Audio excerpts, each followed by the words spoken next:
Buenas tardes, alumnos y alumnas, ¿cómo están? Me da mucho gusto saludarlos. Ya me conocen, soy el maestro Eusebio Solís García. Hoy voy a platicar la unidad número 4 de la materia Historia de México en la carrera de Derecho. El tema es el porfiriato.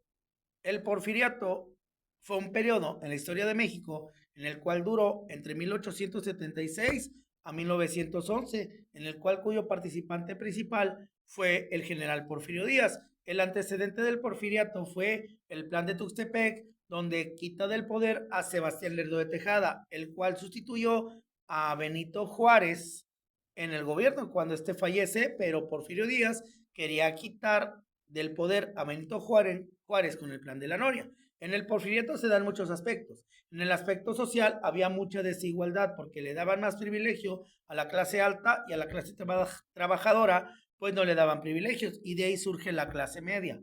Durante la cuestión educativa surge el nivel bachillerato preparatoria para preparar a jóvenes que querían estudiar una carrera, surge la Universidad Nacional de México, en la cuestión tecnológica se implementan dos rutas del ferrocarril, que es la México-Veracruz, la México-Nuevo Laredo, se trae lo que es la cuestión del medio de comunicación del telegrama o telégrafo, que eso eran recados cortos y también por ahí se mandaban giros telegráficos, se pusieron las primeras líneas del teléfono, que pues ahorita pues ya ha evolucionado, con la banda ancha y la fibra óptica, y antes eran cableados. Luego, después de ahí, pues en la cuestión cultural, mandó construir el edificio del Correo Mayor y lo que es el Palacio de las Bellas Artes, cuya edificación no se termina durante el Porfiriato, sino se terminó durante el gobierno de Álvaro Obregón. En la cuestión política, pues había un grupo que se llamaba los intelectuales, los cuales pues eran personas que habían estudiado en Europa, y el gabinete de Porfirio Díaz era personas mayores de 60 años, cuya frase era mucha política, poca administración, que ponían los amigos de Porfirio Díaz. Pero Porfirio Díaz no empezó de inmediato. Pusieron en el poder a Manuel González, que era compadre del mismo Porfirio Díaz, el cual movió el festejo de la independencia de México. Cuando originalmente tiene que ser del 16 al 17, nosotros hemos crecido que se conmemora Noche del 15 y el desfile 16 de septiembre, porque cayó el cumpleaños un 15 de septiembre. Él modifica la Carta Magna de 1857 para que él se pudiera reelegir una y otra vez.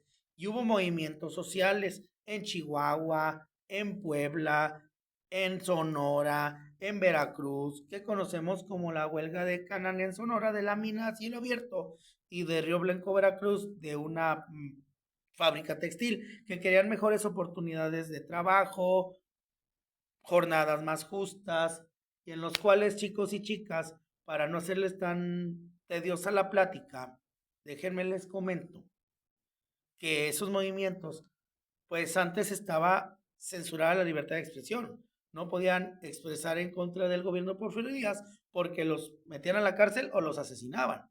De hecho, de ahí viene la frase mátalos en caliente o la ley fuga, donde durante ese periodo, pues la economía estaba muy bien, estaba estable. Tenía el peso mexicano más valor que el dólar norteamericano, y durante ese periodo estaba a la par con algo que se llamó la revolución industrial en el Reino Unido, de que se implementó el carbón como combustible, se pusieron las primeras vías del ferrocarril en Reino Unido, luego en Europa y luego en Estados Unidos, y por consecuencia impacta en nuestra nación.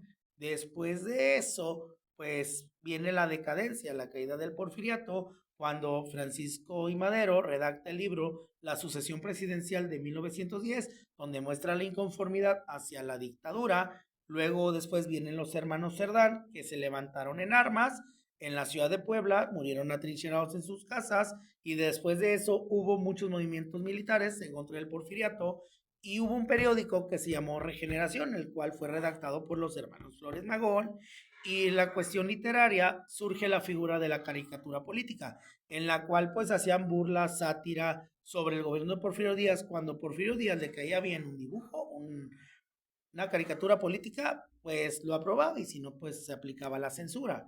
Después de ahí, Francisco Madero inicia el plan de San Luis en San Luis Potosí, lo meten preso en San Antonio, Texas, y desde ahí lanza de que todos el 20 de noviembre de 1910, en la tarde, se levantaran en armas y se diera por iniciada la Revolución Mexicana, Y luego Porfirio Díaz dio una entrevista a James Freeman en el cual decía que era la dictadura perfecta y pues la gente dijo, oye, pues tienen muchos años gobernando, pues ya queremos una verdadera democracia.